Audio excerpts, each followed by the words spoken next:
Bien, muchachos, en este módulo vamos a analizar lo que es la contabilidad del comercio exterior a través de esta cuenta que se llama la balanza de pagos, ¿ya? La balanza de pagos es una estructura muy compleja que cada año o cada cierto tiempo también es modificada por las normas internacionales de la contabilidad social.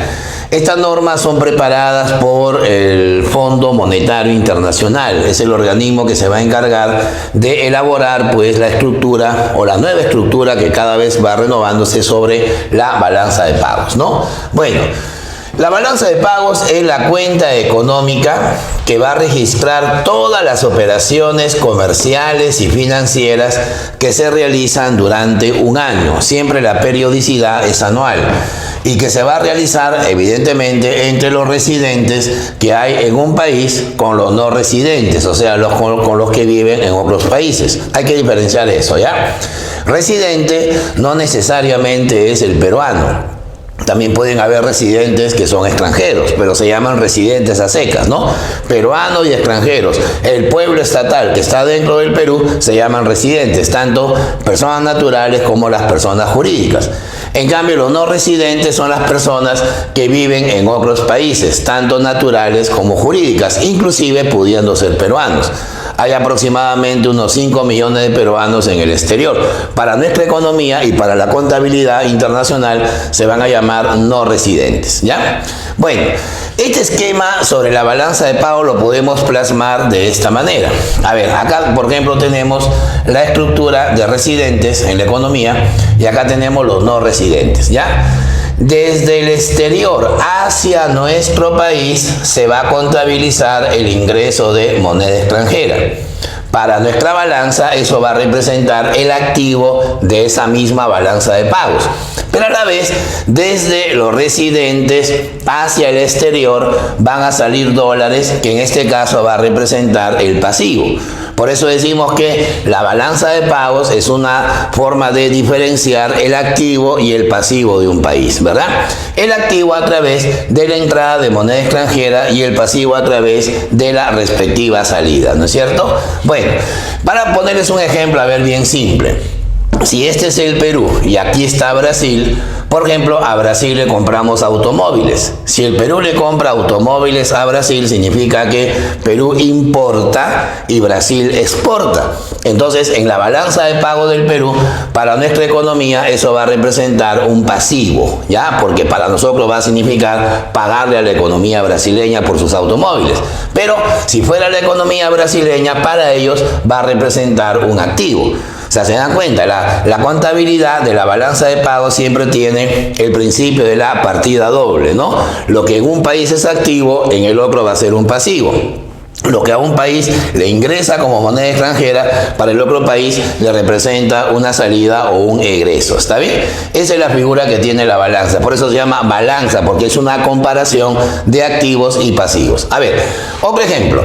Si esto fuese la economía peruana y esto fuese la economía de Australia, aproximadamente 50.000 australianos vinieron el año pasado a hacer turismo a nuestro país. Para la economía peruana eso va a representar un activo, porque son no residentes que vienen a nuestro país por un tiempo, dejan dinero debido a su actividad turística. Pero para la economía de Australia va a representar un pasivo. ¿Se dan cuenta? Siempre hay esa partida doble, ¿no? ¿Qué pasaría, por ejemplo, si llegara la inversión desde Suecia hasta el Perú? Una inversión sueca, por ejemplo, en pesca, ¿no? Eso para la economía peruana va a representar un activo porque estamos recibiendo dólares, pero para la economía de Suecia sería un pasivo. Ahora, las utilidades que esas inversiones van a tener que ser trasladadas a la economía sueca, para nuestro país va a representar un pasivo y para la economía de Suecia representaría un activo. Ese es el juego que tiene la balanza de pagos, ¿está bien? Por eso decimos que la balanza de pagos es la cuenta que va a registrar todos los bienes, todos los servicios, todas las transferencias y todos los capitales que los residentes intercambian con los no residentes siempre durante un año, ¿ya? ¿Cómo lo podemos contabilizar? Acá tenemos el jueguito contable, ¿ya? A ver, registro de la balanza de pagos. Primero, vamos a asumir una cuenta T, ¿ya? Esta es la famosa cuenta T. En el lado izquierdo tenemos los créditos, o sea, el activo, las entradas. ¿Por qué? Aquí vamos a colocar todas las operaciones que la economía peruana tiene con el resto del mundo y que va a significar un ingreso de moneda extranjera, ¿no es cierto? Mientras que el débito va a representar el pasivo, o sea, todas las operaciones que realiza la economía peruana con el exterior y que va a significar una salida de moneda extranjera. Por eso se le llama pasivo. Por ejemplo, a ver, turistas chilenos vienen al Perú a pasar unos 20 días. Contabilidad de la balanza de pagos. Para nuestra balanza va a ser un crédito.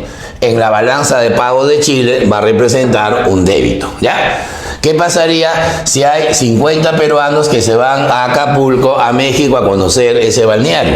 Obviamente para México va a representar un crédito y en la economía peruana va a representar un débito. Esa es la contrapartida que se genera en la balanza, ¿ya?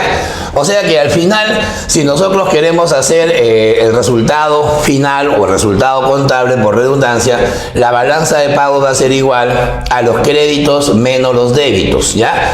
Las entradas menos las salidas. Pero del punto de vista compensatorio, o sea, del punto de vista del equilibrio contable, la balanza de pagos siempre debe ser cero, ¿ya? O sea, si esto vale 1000, esto vale 1000. Si esto vale 727.000, esto vale 727.000. Esto es en la contabilidad, pero acá estamos estudiando economía. Y lo que queremos hacer nosotros es ver el punto de vista real, que es el punto de vista económico. Entonces, se van a dar dos situaciones, ¿ya? Primero, que el crédito supera al débito. Si el crédito supera al débito, este es el punto de vista económico, vamos a tener una balanza de pagos favorable. Una balanza de pagos mayor que cero, positiva. O también podemos decir que hay un superávit en la balanza de pagos, ¿no? O si quieres, algo más profundo. Aumentan las reservas internacionales netas. Es decir, la posición de reservas para la economía peruana se estaría incrementando. Habrían más dólares en nuestro rotoplas monetario, ¿verdad? Tendríamos más reservas en el Banco Central. Pero ¿qué pasa si el crédito es menor que el débito? Implica que hay más salidas que entradas. Por lo tanto, la balanza de pagos sería negativa. Y si es negativa, implica que tenemos un déficit en la balanza de pagos absoluta, ¿no? O si quieres, también podemos decir que hay una pérdida, hay una caída de las reservas internacionales netas. A ver, un ejercicio de aplicación. En el año 2007, ya el Perú llegó al pico máximo de reservas, ¿no? Tuvimos cerca de 70.000 millones de dólares en reservas. Hoy las reservas están en 60.000 millones aproximadamente. O sea que en más o menos 12 años, 13 años, las reservas han caído casi 10.000 millones. Seguimos teniendo buenas reservas para el país, tenemos más reservas que muchos países, pero ¿por qué han caído las reservas? La razón está en que la balanza de pagos ha arrojado pues un saldo negativo o deficitario, ¿no? Y los gobiernos lo que buscan es corregir esos desequilibrios, ¿no? Para lo cual van a implementar medidas de carácter proteccionista, de carácter comercial, para justamente frenar el resultado de esa balanza. Vamos ahora a analizar cómo está estructurada, o sea, cómo está conformada la balanza de pagos, ¿ya? Vamos a hacer un conjunto de ejercicios contables para ver este ejercicio, a su vez, absoluto sobre la contabilidad internacional, ¿ya?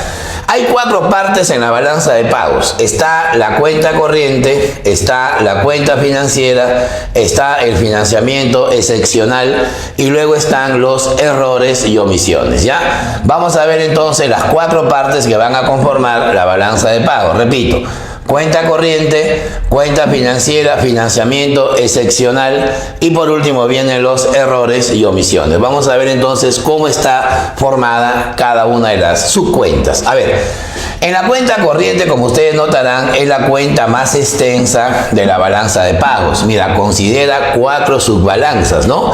Balanza comercial, balanza de servicios, transferencias y la nueva, desde hace algunos años, la renta de factores. Muchas actividades que registraba la balanza de servicios ahora se registran en esta cuenta especial, ¿no? La cuenta financiera tiene 2 elementos medios pitufinos que son el capital a largo plazo y el capital a corto plazo.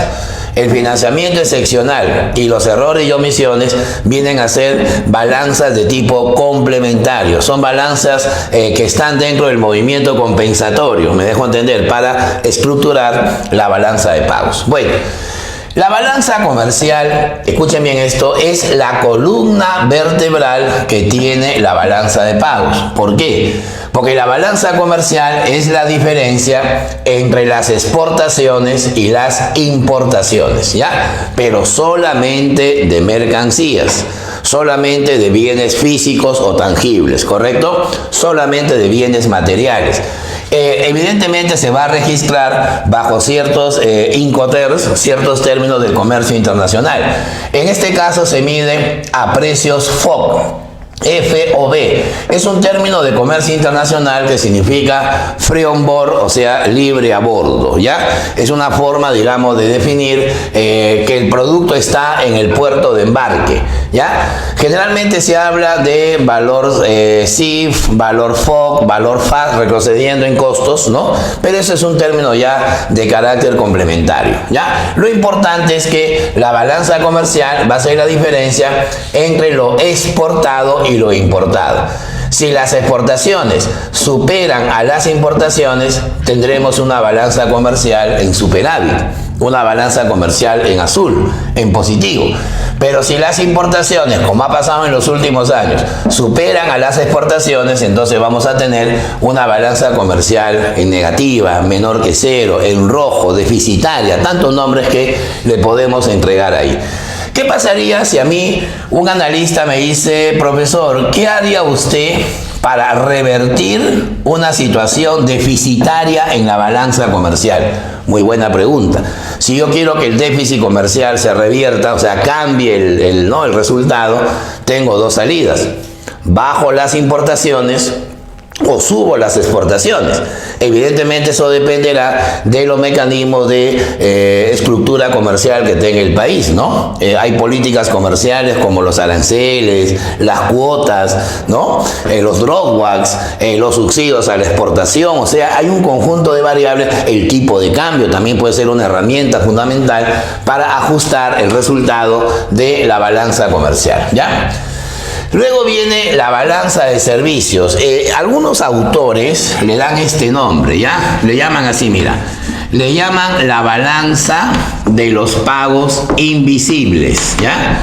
¿Por qué le llaman los pagos invisibles? Porque son dólares, no es que no se vean, sino son dólares que entran y salen del país por concepto de servicios, ¿ya? Por lo general, pueden ser servicios de carácter no financiero, por lo general. Vamos a ver, ¿ya? Están ahí los fletes, ¿no? Flete se le llama al pago del transporte. Tú sabes que el principal medio de transporte para las exportaciones y el comercio exterior en general es el transporte marítimo, ¿no? O sea, se utilizan pues barcos, se utilizan buques de embarcación, ¿no? Y eso evidentemente tiene un costo, ¿no? La empresa naviera no va a llevar gratis un producto a otro país, va a cobrar evidentemente el costo de ese transporte. A ese costo se le llama el flete. Y no solamente el flete, también va a cobrar el seguro de la mercancía, porque la mercancía al trasladarse a otro país puede sufrir algunas averías, o de repente el barco pues trágicamente puede ser un Titanic moderno. Entonces evidentemente la mercancía hay que asegurarla, y por eso para un exportador hay sobrecostos a la hora que coloca su mercancía en el exterior, que son el pago de fletes, el pago de seguros, ¿no?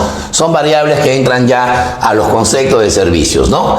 Van a estar también los gastos de embajadas, ¿ya? O sea, todo lo que son gastos diplomáticos, o sea, gastos diplomáticos producto de las relaciones entre los países, ¿no es cierto? Y acá viene el pilar de la economía peruana. Si esto se impulsa, nos vamos para arriba. Es la variable que nos va a hacer salir de la recesión, el turismo, ¿no? Porque evidentemente el turismo mueve mucho dinero, ¿no? Y eso es un comentario que, bueno, cualquier economista lo podría plantear. Ante la crisis internacional, creo que esta es la variable que más golpeada va a ser, ¿no? Porque casi nadie puede viajar, y si se puede viajar, la gente no quiere viajar por el temor al contagio. Imagínate, ¿no? Perú es un país que ya superó a Italia, a Francia, a España en contagios, ¿no? Imagínate, venir al Perú es muy arriesgado, pues entonces nos va a afectar bastante, y ese flujo de turistas que hemos tenido en los últimos años, a partir de este año y el próximo probablemente va a tener pues un serio bajón, ¿no? Y eso va a afectar pues a la balanza de servicios. Muchos economistas dicen que el turismo es la industria sin chimenea, ¿no? Le llaman industria sin chimenea porque te genera producción sin necesidad de transformar nada. Un país ofreciendo su riqueza arqueológica, su riqueza antropológica, su riqueza cultural, su riqueza gastronómica puede generar mucho ingreso, ¿no? Eso ya depende de cada país, ¿no? De cada gobierno también.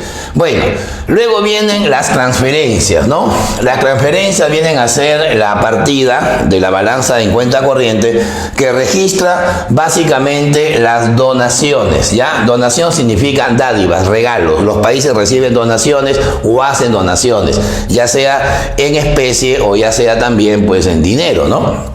Hace poco Francia nos ha donado cerca de 50 ventiladores mecánicos, o sea, para la gente pues que está agonizando. Entonces, eso se considera, el valor de esas máquinas se considera como una donación, ¿no? Y también estarían ahí las remesas y los envíos que se realizan entre países, ¿no? Claro, por ejemplo, hay casi 5 millones de peruanos en el extranjero.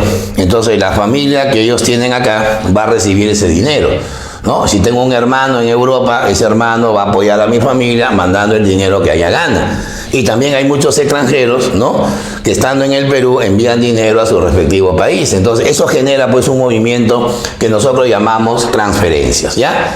Luego está la renta de factores. La renta de factores es un concepto ya negativo, full negativo para el Perú, que tiene que ver con los intereses de la deuda, ¿ya? Los intereses de la deuda generalmente externa, porque es un costo financiero para el país, ¿verdad? Las tasas de interés internacional tienen un valor.